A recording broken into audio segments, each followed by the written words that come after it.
Hi, Sir Rolando. Ako po si Candy Shin. Siya po si Sir Mon, ang ating head tech, at ang ating cameraman, si Mr. Vic Aguelo. Hi, sir. Good afternoon. Okay. Sir, explain namin sa inyo kung paano mag-set up ng MIG wire feeder. Ito po yung ating MIG torch gun.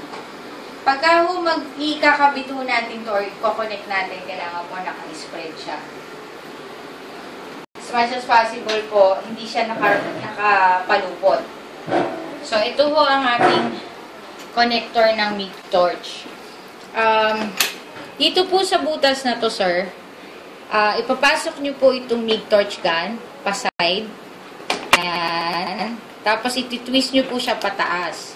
Tapos, kailangan po, naka-align po siyang ganun dito sa mga roller. Okay. So, dito, sir, meron itong lock. So, ilalock po natin siya. Ayan.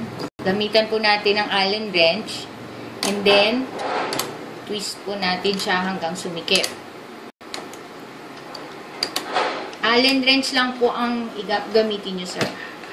Okay.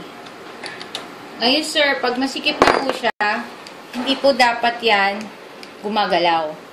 So, kailangan po tight po ang pagkakakabit. Ito pong dalawang hose natin to, sir. Ito po ay for the CO2 and this is for the switch connection.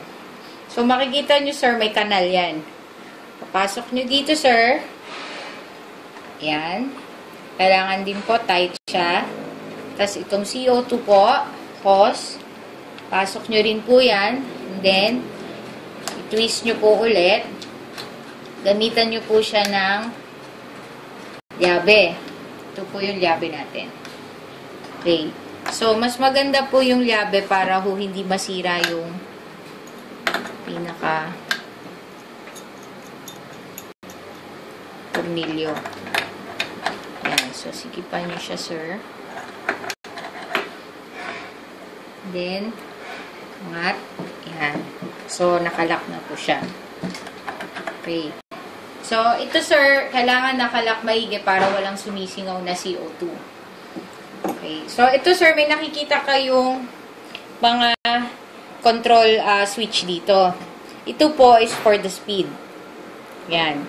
Tapos, itong red button na to, na may nakalagay na inching, yan po yung pipindutin nyo once na naipasok na ninyo yung MIG wire.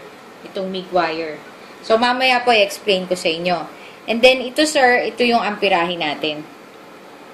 Yung adjustment ng amperes. Okay. So, dito na tayo, sir, sa pagpasok ng MIG wire. Kung makita nyo, sir, meron tayong roller. 4 po yan. 1, 2, 3, 4.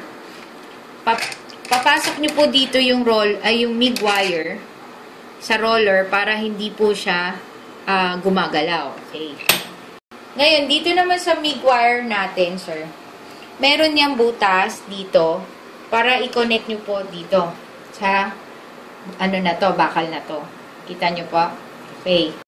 So, from here, pailalim nitong ating MIG wire, ganyan po ang itsura niyan. Medyo i-ano mo. Yan. So, nasa ilalim po. Pasok nyo po siya. Okay, assist lang. Yan. Tapos, ito pong connector dito, tsaka yung hole po dito, i-shoot nyo po siya. Okay. So, na-shoot na po siya. Ilalock nyo po. Yan. Kalak na po yan. And then, hilahin nyo po paatras para ho dito sa roller. Dito sa roller, sir, hindi dito ipapatong yung MIG wire. Dito sa ilalim yan. Okay? Yan. So, kita nyo, sir. Tatlong roller yan. Yon. Ngayon, itong roller nating malaki, pang 1.2 tsaka 0.9. Since 1.2 po yung ating MIG wire, dun nyo po siya ipapasok sa 1.2. So, papasok nyo po siya.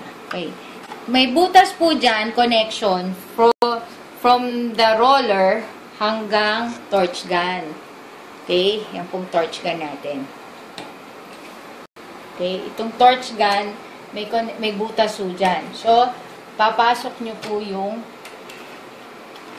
MIG wire sa torch gun. Yan. Pagpasok nyo nung MIG wire sa torch gun, pwede nyo po itong gamitin na. Itong tinatawag nating inching. Tapos ngayon yung speed kung gusto nyo mabilis. Pag nagpapasok ko kayo ng MIG wire, as much as possible, medyo mabagal lang po. Para hindi po mabuhol sa loob. So, once na pinindot nyo yan, lalabas po dyan yung MIG wire hanggang dun sa gun. Makikita nyo po dito, lalabas po yung MIG wire. So, make sure lang po na masikip po ang pagkakakabit ng ating mga CO2 or itong mga ating accessories para ho hindi mabuhol yung MIG wire. Okay. So, pag lumabas na po dito yung ating MIG wire, makikita nyo, sir, umiikot yan. Umiikot to. Tapos, ilalak nyo tong MIG wire, para sa MIG wire feeder. Okay. Pag lock nyo ganun, sir, aangat nyo to. Yan. So, nakalak na po siya. Check nyo lang po ulit maigi kung okay na yung connection.